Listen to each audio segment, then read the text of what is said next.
اللہ من الشیطان الرجیم بسم اللہ الرحمن الرحیم کتب علیکم اذا حضر احدکم الموت ان ترک خیرا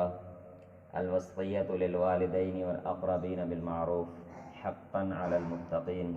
صدق اللہ العظیم۔ سورۃ البقرہ آیت نمبر 180۔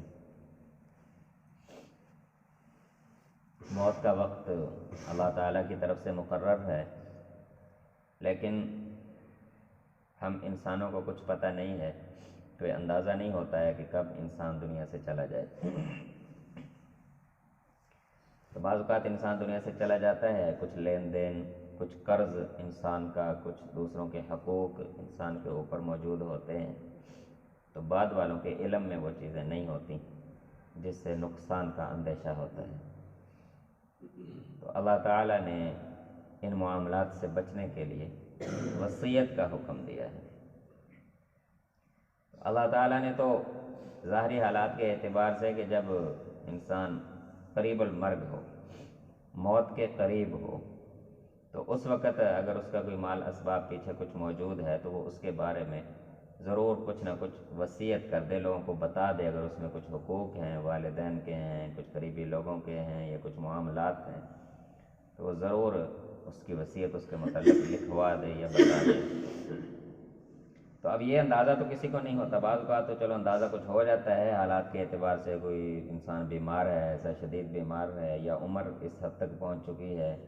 یا کوئی حادثہ ایسا ہو گیا کہ اب ظاہری حالات ایسے ہیں کہ انسان کچھ نہ کچھ گفتگو تو کر رہا ہے لیکن بچنے کی امید کم ہے،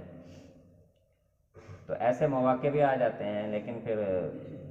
جو تقویٰ والے ہیں، اہل علم، انہوں نے یہ ترتیب بنائی کہ موت کا تو کچھ پتہ نہیں، انسان رات کو سوئے اور صبح اٹھے یا نہ اٹھے، تو روزانہ شام کو سوتے وقت جو بھی معاملات ہیں، اگر کسی کا لین دین قرض ہو گیا ہے تو اس کو مٹا کر، کوئی نیا کو معاملہ ہے، کوئی لین دین ہے، اس کو لکھ کر، تو روزانہ کی وصیت لکھ کر اپنے سرانے کے نیچے رکھ کر سوتے ہیں کہ اگلے دن چلو اگر زندہ رہے تو اس میں رد و بدل کر دیں گے، اگر کوئی لین دین کلیئر ہو جاتا ہے، کوئی معاملات کلیئر ہو جاتے ہیں تو اگلے دن نئی وصیت لکھ لی۔ تو اس سے ایک تو انسان کو یہ ہوتا ہے کہ ہر وقت موت کی فکر رہتی ہے،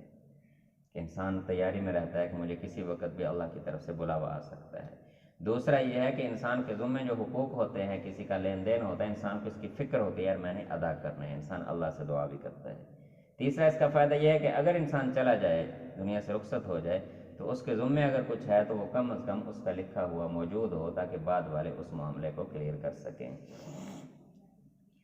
اب دوسری چیز یہ تھی کہ وصیت کرنے والا وصیت کر کے چلا گیا، بعد والوں نے اسے سنا لیکن اسے سننے یا پڑھنے کے بعد اس پر عمل نہیں کیا یا اس کو بدل دیا، تو اللہ تعالیٰ فرماتے ہیں اب یہ ذمہ داری اور گناہ ان پر ہوگا، جانے والے پر نہیں ہوگا، جانے والا اپنا حق ادا کر چکا ہے۔ اب چونکہ معاملات ایسے ہیں کہ تجارت کرتا ہے انسان، اپنے بچوں کے لیے کرتا ہے نا، اپنی بیوی بچوں کے لیے کرتا ہے، یا اپنے بوڑھے والدین کے لیے کرتا ہے۔ اب اگر اس نے کوئی قرض لیا ہوا ہے یا کسی کے ساتھ کوئی لین دین ہے، کچھ معاملہ ہے، تو وہ بھی انہیں کی فکر میں لیا ہے اس نے کہ چلو بچوں کے لیے کچھ بن جائے، کوئی کاروبار سیٹ ہو جائے، کچھ معاملات سیٹ ہو جائیں۔ اب بعد والے جناب کیا کریں جی کہ اس وصیت کے مطابق عمل نہ کریں، تو اللہ تعالیٰ فرماتے ہیں اب جانے والے پر اس کا کچھ گناہ باقی نہیں رہے گا، بلکہ وہ بعد والوں پر اس کا گناہ ہوگا۔ اللہ تعالیٰ حفاظت فرمائے۔ دوسری کہ جو وصیت کرنے والا ہے وہ بھی کوئی غلط وصیت نہ کر کے جائے کہ کسی بیٹے کو زیادہ دے دیا، کسی کو تھوڑا دے دیا، یا بیٹیوں کو حق سے محروم کر دیتے ہیں لوگ، حق میں سے بیٹیوں کو کچھ نہیں دیتے۔ تو اللہ تعالیٰ فرماتے ہیں اگر وصیت میں کوئی ایسی چیز شامل ہو تو بعد والوں کو اس کے لیے ضروری ہے کہ اس کو بدل دیں۔ اگر اس نے غلطی سے یا جان بوجھ کر اللہ کی نافرمانی کی اور غلط وصیت لکھ دی، غلط چیزیں لکھ دیں اس میں، تو پھر بعد والے اس پر عمل نہ کریں، ہاں باقی جو معاملات ہیں ان پر عمل کیا جائے۔ یہ ان 3 مبارک آیات کا خلاصہ ہے۔ کتب علیکم اذا حضر احدکم الموت ان ترک خیرا، تم میں سے اگر کوئی مال چھوڑے، کچھ اس کے جانے کے بعد پیچھے کچھ مال اسباب ہو، تو اس کے لیے یہ اللہ تعالیٰ کی طرف سے فرض کر دیا گیا ہے، ضروری کر دیا گیا ہے کہ وہ موت کے قریب اس کے بارے میں وصیت کر دے۔ الوصیہ، وصیت فرض کر دی گئی للوالدین، والدین اس پر عمل کریں گے، اس کو دیکھیں گے، والاقربین یہ رشتہ دار دیکھ لیں گے، بیٹے ہیں، اولاد ہے، بیوی ہے، بھائی ہیں، بالمعروف انصاف کے ساتھ، حقا علی المتقین یہ پرہیزگاروں پر ایک حق ہے، ایک حکم لازم ہے کہ اس کا ضرور اہتمام کریں۔ جانے والا وصیت اچھے طریقے سے معاملات لکھ کے دے جائے اور بعد والے اس پر اچھے طریقے سے عمل کریں، یہ جانے والے پر بھی اور پیچھے رہ جانے والوں پر کے لیے بھی اللہ تعالیٰ کا حکم ہے۔ فمن بدلہ بعد ما سمعہ بس جس نے وصیت کو سننے کے بعد اسے بدلا، فإنما اثمہ علی الذین یبدلونہ تو پھر اس کا گناہ ان پر ہوگا جنہوں نے وصیت کو بدلا۔ جانے والا اب گناہ سے پاک ہے،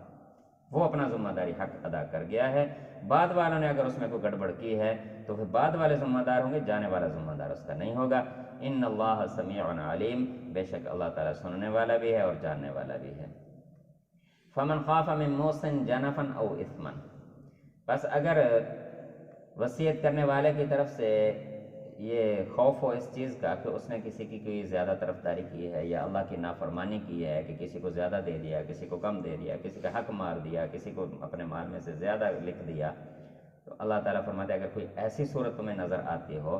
فَأَصْلَحَ بَيْنَهُمْ فَلَا إِثْمَ عَلَيْهِ تو پھر اس میں درستگی کروا دے، پھر ان معاملات کو برابر کر دے، بیٹوں کو حق برابر دے، بیٹیوں کا حق پورا پورا دلوا دے، والدین کا جو حق ہے وہ ان کو دلوائے، باقی اگر کچھ معاملات ہیں تو ان کو پھر درست کر کے جیسے شریعت کا حکم ہے اس کے مطابق اس پر عمل کیا جائے۔ ان اللہ غفور الرحیم بے شک اللہ تعالیٰ غفور الرحیم ہے، مہربان ہے، بخشنے والا ہے۔ تو ہمیں بھی اگر اللہ تعالیٰ نے کچھ مال اسباب دیا ہے، کسی کے پاس کچھ وراثت ہے، کچھ سامان ہے، کچھ مال ہے، تو اس کی ترتیب لکھ کر اپنے کسی جگہ پر محفوظ کر دی جائے۔ بیٹوں ہیں، بیٹے ہیں، بیٹیاں ہیں، والدین ہیں، بہن بھائی ہیں، جس جس کا جو حق ہے، کسی کی کوئی چیز ہے تو اس کو تحریر کر کے محفوظ کر لیا جائے، موت کا کچھ پتہ نہیں ہے۔ ہاں جب وہ اگر کسی کا لین دین مکمل ہو گیا تو اس کو دوبارہ بھی چیک کیا جا سکتا ہے، دوبارہ چیک کر کے نئے سرے سے لکھا جا سکتا ہے، کچھ زیادہ ٹائم تو نہیں لگے گا اس میں، لیکن کم از کم اتنا ہوگا کہ مرنے کے بعد ہمارے پیچھے ہمارا کوئی کسی کا حق نہیں رہے گا۔ اللہ تعالیٰ عمل کی توفیق عطا فرمائے۔